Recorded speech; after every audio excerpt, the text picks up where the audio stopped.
In the very beginning, when the earth was young and the stars were newly born, God made a beautiful garden called Eden. Here God sculpted the first man, Adam, from the dust of the earth.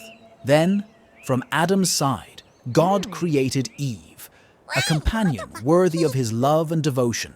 Together, they roamed the garden, marveling at the wonders of creation, and Adam and Eve could eat the fruit from all the trees except one. God told them not to eat from the tree of knowledge of good and evil. One day, while Eve was walking in the garden, Eve found herself drawn to the center of the garden. In the center of the garden, Eve found a tree, and its branches stretched toward the heavens, laden with fruit of every color and hue.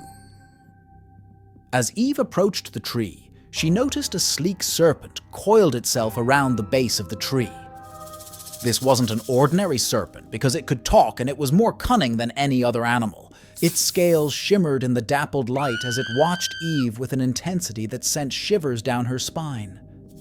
The serpent asked dear Eve, "Have you tasted the fruit of every tree in this splendid garden?"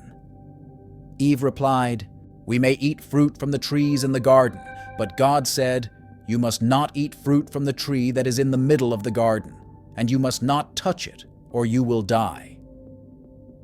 The serpent, wanting to trick Eve, said, "You will not certainly die, for God knows that when you eat from it, your eyes will be opened, and you will be like God, knowing good and evil." Eve looked at the fruit. It was beautiful and looked delicious, and she liked the idea of being wise like God. So she took some of the fruit and ate it. She also gave some to Adam, who also ate it.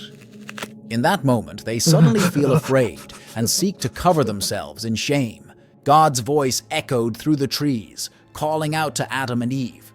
Trembling with fear and shame, they emerged from their hiding place, their eyes downcast in guilt. "Why did you eat from the forbidden tree?" God's voice thundered, shaking the very foundations of Eden. Adam and Eve bowed their heads, unable to meet God's gaze. "The serpent deceived us," they whispered, their voices filled with remorse.